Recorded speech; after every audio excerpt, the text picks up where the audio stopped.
राजेंद्र नगर मामले पर फाइनली चुप्पी तोड़ दी है बड़े टीचरों ने। डॉक्टर विकास देवकीर्ति जो कि मशहूर टीचर है और जिनके घर के बाहर, ऑफिस के बाहर, दृष्टि आईएएस के बाहर कल देर रात तक प्रदर्शन चलता रहा, उन्होंने एक प्रेस रिलीज जारी करके अपनी बात जो है वो अब कह दी है। ये पूरा लेटर है और अंत में लिखा है डॉक्टर विकास देवकीर्ति, जिसमें उन्होंने क्या कहा है वो सुन लीजिए। सबसे पहली लाइन पर आप गौर कीजिए, लिखा है कि हमें खेद है कि हमने अपना पक्ष रखने में देरी की। हम नहीं चाहते थे कि अधूरी जानकारी के आधार पर हम कुछ कहें। इस देरी के लिए हम हृदय से क्षमा प्रार्थी हैं। आपको बता दें 4 से 5 दिन का समय गुजर चुका है। 27 जुलाई की तारीख थी, आज 30 जुलाई है, 4 दिन बीत चुके हैं। 4 दिन बाद दृष्टि आईएएस का ये प्रेस रिलीज जो है वो सामने आती है और पहली लाइन में अपनी डिले के लिए माफी जो है वो मांगी जाती है। दूसरी बात का उन्होंने कहा कि शनिवार की दुर्भाग्यपूर्ण घटना जिसमें 3 विद्यार्थी श्रेया यादव, तान्या सोनी, निविन डाल्विन की असमय और दर्दनाक मृत्यु हुई, उस पर हम गहरी संवेदना व्यक्त करते हैं। हम तीनों बच्चों के प्रति विनम्र श्रद्धांजलि अर्पित करते हैं और ईश्वर से प्रार्थना करते हैं कि उनके परिवारजनों को ये अपूर्णीय क्षति झेलने का हौसला प्रदान करें। इसके साथ ही उन्होंने लिखा, इन बच्चों के परिवारों से हमारा प्रत्यक्ष परिचय नहीं है, किंतु दुख की इस घड़ी में हम पूरी तरह उनके साथ हैं। यदि हम किसी भी तरह उनके लिए कुछ कर सकेंगे तो कृतज्ञता महसूस करेंगे। इसके बाद डॉक्टर विकास देवकीर्ति ने अपने प्रेस रिलीज में छात्रों के आंदोलन का भी जिक्र करते हुए क्या कहा वो देखिए। उन्होंने कहा कि इस दुर्घटना को लेकर विद्यार्थियों में जो रोष दिख रहा है वो पूरी तरह न्याय संगत है। बहुत अच्छा होगा यदि इस रोष को सटीक दिशा मिले और सरकार कोचिंग संस्थाओं के लिए निश्चित दिशा निर्देश लागू करे। इस संबंध में हम सरकार के साथ सक्रिय सहयोग करने को तत्पर हैं। लेकिन इसके बाद जो कहा वो बहुत अहम है। लगातार कहा जा रहा था कि जो दिल्ली का मास्टर प्लान है उसका उल्लंघन किया है तमाम इंस्टीट्यूट्स ने जो कि बेसमेंट से ऑपरेट कर रहे हैं।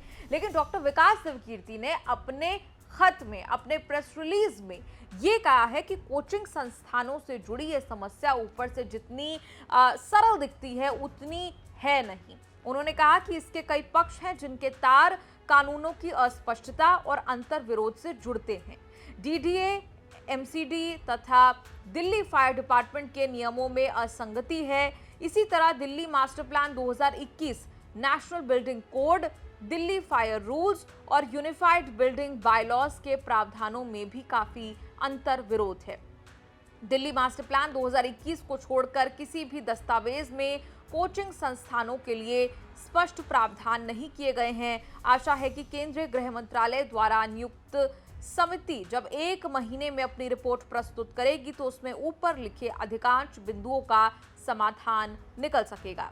कल आप जानते हैं कि दृष्टि आईएएस के भी कुछ बेसमेंट्स को सील कर दिया गया जो लाइब्रेरीज की तरह ऑपरेट हो रहे थे। वर्धमान मॉल में, नेहरू विहार, मुखर्जी नगर में ये एक्शन जो है वो लिया गया। उस पर भी विकास देवकीर्ति ने कुछ कहा है, वो आपको बता देते हैं। उन्होंने कहा कि हमें पूरा विश्वास से कह सकते हैं कि टीम दृष्टि विद्यार्थियों की सुरक्षा को लेकर अत्यधिक सतर्क रहती है।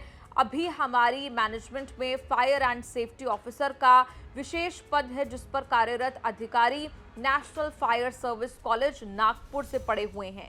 बड़े अस्पतालों और मॉल्स में 14 वर्षों तक यही कार्य कर चुके हैं।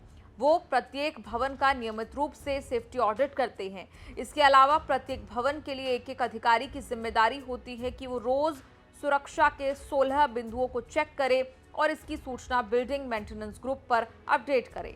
हमारे क्लासरूम जिन भी भवनों में हैं उनमें आने जाने के लिए कम से कम 2 रास्ते हैं ताकि किसी भी आपात स्थिति में बच्चे सुरक्षित निकल सके। इसके अलावा जो एमसीडी ने कार्रवाई की और जो बेसमेंट सील किए उस पर डॉक्टर विकास देवकीर्ति ने अपने खत में कहा कि दिल्ली नगर निगम द्वारा पिछले कुछ दिनों में की गई व्यापक कार्रवाई स्वागत योग्य है। इस समस्या का स्थायी समाधान ये है कि सरकार दिल्ली में 3-4 क्षेत्रों को चुनकर उन्हें कोचिंग संस्थानों के लिए नियत करे। अगर सरकार क्लासरूम्स, लाइब्रेरीज, हॉस्टल खुद तैयार कराएगी तो ना ज्यादा किराए की समस्या रहेगी और ना ही सुरक्षा से जुड़े प्रावधानों की।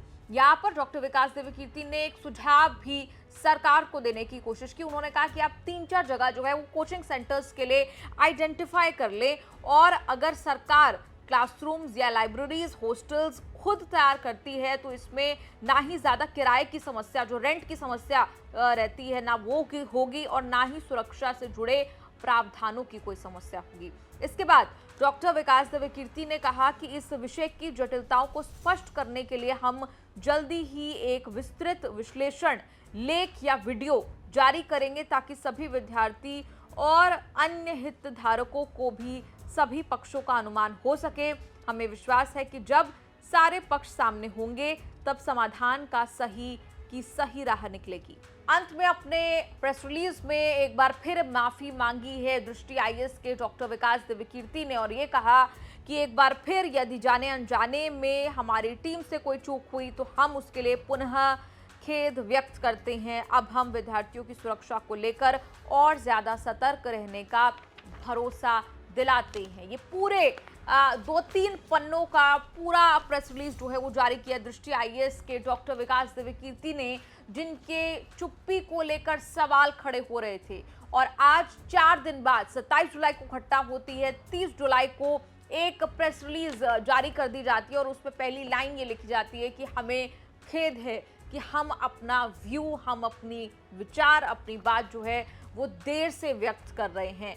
और अंत में भी एक बार फिर माफ़ी जो है वो ली जाती है इस बात को लेकर कि कोई जाने अनजाने में गलती हुई तो माफ़ी। बीच में आपको सुझाव दिखाई देंगे, जो एमसीडी ने एक्शन लिया उन्होंने कहा कि ये स्वागत योग्य है।